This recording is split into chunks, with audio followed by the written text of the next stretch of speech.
Hello बच्चों, कैसे हैं आप लोग। आई होप कि आप लोग स्वस्थ हैं, मस्त हैं और पढ़ाई में व्यस्त हैं। सो आज की वीडियो में हम लोग डिस्कस करने जा रहे हैं कोलिजन का प्रीवियस लेक्चर में हम लोग एक एपिसोड कवर कर चुके हैं। इस एपिसोड में उससे रिलेटेड हम लोग क्वेश्चन करने जा रहे हैं। हम लोग कोलिजन में दो टाइप्स का कोलिजन पढ़े थे, एक डायरेक्ट कोलिजन, दूसरा ऑब्लिक कोलिजन। तो डायरेक्ट कोलिजन पे आज हम लोग इस एपिसोड में प्योरली हम लोग न्यूमेरिकल क्वेश्चन को डील करने जा रहे हैं। सो दमदार क्वेश्चन ले रहा हूँ जो अपने आप में कंसेप्चुअल क्वेश्चन है, जो एनसीईआरटी बेस पे, एनडीए बेस पे है, जो जनरली उसी से लिंक क्वेश्चन बनते हैं। सो क्वेश्चन क्या है समझते हैं। अच्छा क्वेश्चन ले रहा हूँ, इसी में दर्जनों क्वेश्चन का एसोसिएशन आपको मिलेगा, तो कंसेप्ट क्लियर करने की कोशिश करें। तो आपको दो मास दिया है M1 M2, क्या दिया, दो मास दिया है M1 M2, और जो M1 मास है वो रेस्ट में है, और जो M2 मास है वो u वेलोसिटी से मूव कर रहा है। ओके, u वेलोसिटी से मूव कर रहा है। तो कोलिजन होगा तो इसका वेलोसिटी फर्स्ट वाले का हो गया v1, फर्स्ट वाले का कोलिजन के बाद जो वेलोसिटी हुआ वो कितना हो गया v1, और जो दूसरा मास है उसका v2 हो गया, क्वेश्चन में ये दे दिया। क्वेश्चन ऑफ डिस्ट्रीब्यूशन क्या है, 1 है, मतलब इलास्टिक कोलिजन है, परफेक्टली इलास्टिक कोलिजन है। तो क्या क्या आपको निकालना है वही मैं डिस्कस करने जा रहा हूँ। बहुत इंपॉर्टेंट क्वेश्चन है, be careful. Okay, so question में आपको दे दिया इनिशियल सिचुएशन ये है कि जो M2 मास है वो रेस्ट में है और M1 u वेलोसिटी से मूव कर रहा है। तो कोलिजन होगा, तो कोलिजन के बाद का आपको वेलोसिटी v1 और v2 दे दिया है, और मास M1 M2 दे दिया, इलास्टिक कोलिजन है। तो अगर पूछा जाए v1 और v2 का वैल्यू क्या होगा, v1 और v2 का वैल्यू, तो अगर मैं v1 का वैल्यू निकालूँ, v1 का वैल्यू, तो आपको एक रिजल्ट लिखवाया था, मैं बोला था अगर क्वेश्चन आ जाए तो डायरेक्ट ये वाला फार्मूला आप यूज करना, बिस साइन के साथ। बोला था v1 लिखना चाह रहे हो तो उसी का मास लिखो माइनस ई टाइम्स M2, ऐसा बोला था। अपान में टोटल मास M1 और M2 इंटू क्या लिखोगे, U1, इसी का वेलोसिटी, प्लस लिखोगे, V1 है तो पहले U1 आएगा, प्लस लिखोगे 1 प्लस ई इंटू M2 अपान में मास M1 plus M2 into velocity U2, क्या लिखोगे U2।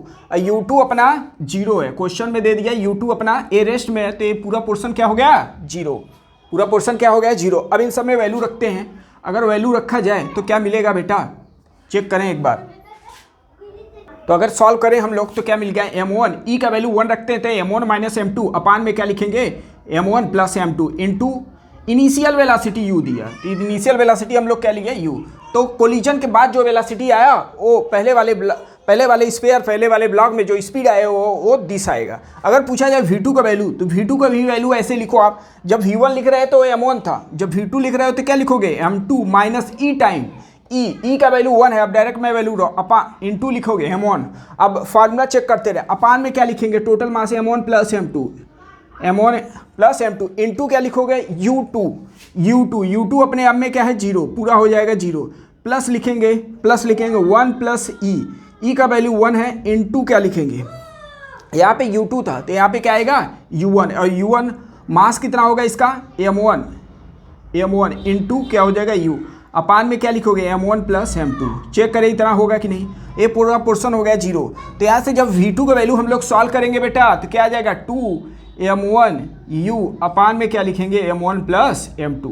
मेरे काम का जो क्वेश्चन में अभी मैं रिजल्ट लेने जा रहा हूँ यही काम का है। कोलिजन के बाद जो दूसरे स्पेयर में, दूसरे ब्लॉक में जो स्पीड आया दिस आ गया। ओके, M1 U1 ए आ गया। अब क्वेश्चन में क्या क्या पूछ रहा है, बी केयरफुल। अब क्वेश्चन में लेने जा रहा हूँ, अगर मैं पूछूँ कोलिजन के ड्यूरेशन में अगर मैक्सिमम वेलोसिटी आपको ट्रांसफ़र करना है, ऐसा कोलिजन कराओ so that maximum velocity transfer हो जाए, इसका मैक्सिमम वेलोसिटी टोटल M2 वाले में ट्रांसफ़र हो जाए। तो अगर मैं लिखूँ फॉर V2 मैक्सिमम के लिए बात किया जाए, मैक्सिमम से मैक्सिमम वेलोसिटी कितना आप ट्रांसफ़र कर सकते हो, बी केयरफुल। V2 का वैल्यू मैं लिख रहा हूँ। ओके, ये अपने आप में क्या है बेटा, मैं क्या कर रहा हूँ, M1 से डिवाइड कर रहा हूँ, M1 से इसको डिवाइड कर रहा हूँ, तो V2 इक्वल टू क्या लिखोगे, 2U अपान में क्या लिखेंगे, 1 प्लस M2 अपान M1। चेक करें इतना होगा कि नहीं। अगर मुझे V2 मैक्सिमम चाहिए, तो डिनोमिनेटर क्या होना चाहिए बेटा, मिनिमम होना चाहिए, डिनोमिनेटर में डिक्रीजमेंट होना चाहिए, तो ओवरऑल सो दैट क्या होगा, इंक्रीजमेंट। अगर इसका वैल्यू आपको चाहिए मैक्सिमम, तो इसका वैल्यू क्या होना चाहिए बेटा, मिनिमम होना चाहिए।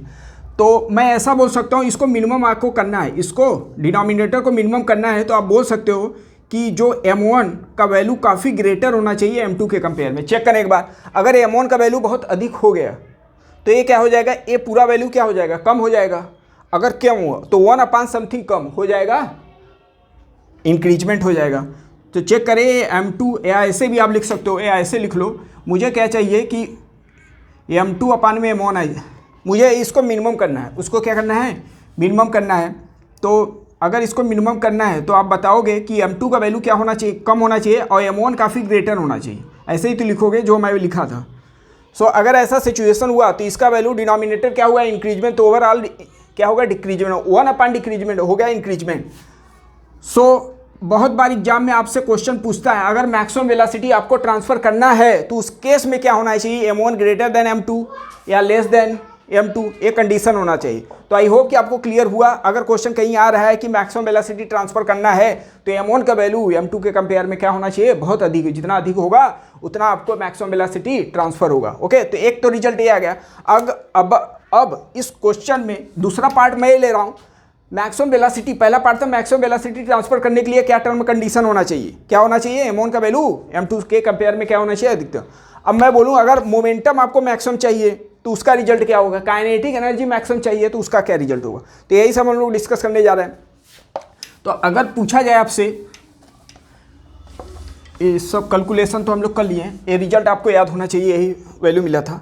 अगर आपको मोमेंटम लिखा जाए, फॉर मोमेंटम आपको मैक्सिमम चाहिए, मोमेंटम फॉर मोमेंटम मैक्सिमम होना चाहिए, मोमेंटम मैक्सिमम होना चाहिए। मोमेंटम कौन सा मैक्सिमम, P2, ठीक है ना, P2 आपको मैक्सिमम चाहिए, P2 आपको मैक्सिमम चाहिए। तो P2 का पहले फार्मूला लिख लेते हैं, क्या होता है, P2 मास, दूसरे वाले की बात कर रहे हो, दूसरे का वेलोसिटी और दूसरे का ही मास, तो m2 into V2 after collision के बाद मोमेंटम, ये वाला मुझे मैक्सिमम करना है बेटा, बी केयरफुल। ओके, तो V2 का वैल्यू इसमें रखते हैं, V2 का वैल्यू रखें तो क्या आ जाएगा, 2m1 m2 इंटू यू, अपान में क्या लिखेंगे, m1 प्लस m2। चेक करें इतना होगा कि नहीं।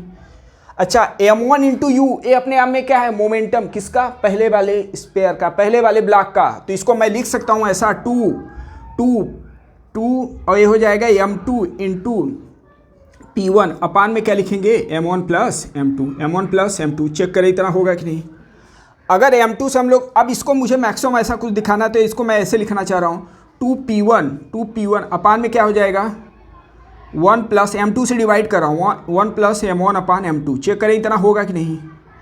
P1 अपने आप में कांस्टेंट हो गया, m2 में m1 m2 में मुझे रिलेशन करना है कि किसका मास अधिक होगा, सो दैट कि मोमेंटम का वैल्यू कम होगा जी। तो मुझे चाहिए मैक्सिमम, P2 को मैक्सिमम चाहिए। अब समझना ध्यान से, P2 को मैक्सिमम चाहिए तो हम लोग यहाँ से बोल सकते हैं कि m1 अपान m2 का वैल्यू क्या होना चाहिए, मिनिमम होना चाहिए।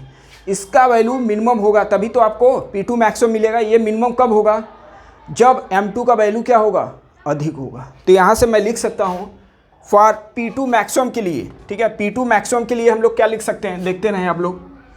इसका पोर्शन इधर मैं लिख रहा हूँ, तो P2 मैक्सिमम के लिए आप लिख सकते हो, P2 अगर मैक्सिमम लाना है, मैक्सिमम मोमेंटम ट्रांसफ़र करना है, तो आप बोल सकते हैं कि इसको आपको क्या करना है, मिनिमम करना है। तो मिनिमम कब होगा, जब m2 का वैल्यू क्या होगा, m1 के कंपेयर में काफ़ी अधिक होगा। ओके, ऐसा होगा कि नहीं। तो क्वेश्चन में ऐसे पूछता है, फॉर मोमेंटम ट्रांसफ़र करने के लिए कौन सा ऑप्शन सही होगा। पहला option m1 greater than m2, दूसरा option m2 greater than m1 equal to m2, none of the, जैसे तामझाम बना सकता है। तो आई होप कि अब एग्जाम में क्वेश्चन आएगा तो उसको आप 100% डील करके आओगे। ओके, सो मोमेंटम अगर मैक्सिमम आपको ट्रांसफ़र करना है तो क्या होना चाहिए, m2 का मास m1 के कंपेयर में अधिक होना चाहिए। अगर मैक्सिमम वेलोसिटी आपको ट्रांसफ़र करना है तो m1 ग्रेटर देन m2 होना चाहिए। बी केयरफुल, 2 रिजल्ट आ चुका है। ओके, अब लेते हैं हम लोग काइनेटिक एनर्जी को मैक्सिमम कराते हैं।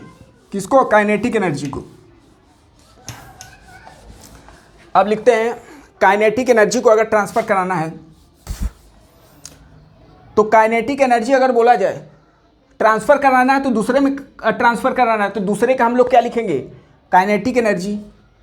तो लिखेंगे काइनेटिक एनर्जी, काइनेटिक एनर्जी। अगर पूछा जाए काइनेटिक एनर्जी बेटा तो क्या लिखोगे, काइनेटिक, दूसरे वाले का m2 ब्लॉक का मैं लिख रहा हूँ क्योंकि आउटपुट में यही हमको m2 ही मिला। तो काइनेटिक एनर्जी हम लोग क्या लिखेंगे, लिखे फार्मूला, हाफ मास किसका, जिस स्पेयर के लिए आप बात कर रहे हो या जिस ब्लॉक के लिए आप बात कर रहे हो, तो किसका बात कर रहा हूँ, 2 के लिए, तो m2 हो जाएगा इंटू V2 का स्क्वायर। चेक करें इतना होगा कि नहीं, हाफ m v स्क्वायर होता है। जिसका बात कर रहा हूँ उसी का आपको मास लेना है, उसी का वेलोसिटी। ओके, v2 का वैल्यू आ चुका है हम लोग का, तो रख देते हैं इसमें हाफ m2। इसका स्क्वायर करेंगे तो इसका स्क्वायर करेंगे तो 4m1 का स्क्वायर इंटू यू का स्क्वायर अपान में क्या लिखेंगे m1 प्लस m2 का स्क्वायर। चेक करें इतना होगा कि नहीं। अब इसको मैं ऐसे कैसे कन्वर्ट कर रहा हूँ, जब वेलोसिटी आपको मैक्सिमम का केस ले रहा था तो वेलोसिटी के टर्म में इक्वेशन लिखा था। जब मोमेंटम को मैक्सिमम ट्रांसफर कराना था मुझे तो मोमेंटम के टर्म में इक्वेशन लिखा। तो आप यहाँ पे बोल सकते हो अगर काइनेटिक एनर्जी आपको मैक्सिमम ट्रांसफर कराना है तो काइनेटिक एनर्जी के टर्म में आप रिजल्ट को लिखो। ओके, सो मैं कैसे लिख रहा हूँ समझना ध्यान से। ए यू किसका वेलोसिटी है, m1 ब्लॉक का, तो मैं लिख रहा हूँ काइनेटिक एनर्जी जो होगा हाफ ये 4 हो गया, और एक m1 यहाँ से निकाल लिया और एक m2 ऑलरेडी था। इंटू मैं ऐसा लिख दिया बेटा, इंटू मैं लिख दिया इसको, ये हाफ बचा, इसका 1/2 और एक यहाँ पे मास, ये हो गया काइनेटिक एनर्जी किसका 1 का अपान में m1 प्लस m2 का होल स्क्वायर। चेक करें इतना लिख सकता हूँ कि नहीं, यस या नो। चेक करें आप, मैं काइनेटिक एनर्जी के टर्म में लिख लिया। जो पहला वाला ब्लॉक है उसका काइनेटिक एनर्जी आप क्या लिखोगे, k1 का वैल्यू कितना आएगा। अगर k1 लिखा जाए तो अब 1 वाले का क्या है, उसी का मास और उसी का वेलोसिटी। तो चेक करो ऐसा ही आ रहा है रिजल्ट, वेलोसिटी अपना u है तो u के स्क्वायर, और एक m1 को मैं बाहर निकाल के m1 इंटू m2 हो गया, और इसका जब स्क्वायर करेंगे यहाँ पे स्क्वायर 4 था उसे 4 बाहर ले लिया, 1/2 काइनेटिक एनर्जी में इंक्लूड हो गया। अब चलो चेक करते हैं, अब इसको मैं कैसे सॉल्व कर रहा हूँ समझना ध्यान से। इसको अब यहाँ पे आपको मैक्सिमम दिखाना है, तो अभी डायरेक्ट हम लोग रिजल्ट नहीं बता पाएंगे क्योंकि m1 m2 में रिलेशन निकालना है, m1 m2 में मुझे रिलेशन निकालना है। तो मैं इसको ऐसे लिख रहा हूँ 4k1 अपान में, समझना ध्यान से, अपान में क्या लिखा जाए, इसको डिवाइड कर रहा हूँ मैं, इसको हम लोग डिवाइड कर रहे हैं। ओके, अब इसको हम लोग क्या करते हैं, m1 m2 से मैं डिवाइड कर दिया, न्यूमरेटर डिनोमिनेटर में m1 m2 डिवाइड कर रहा हूँ।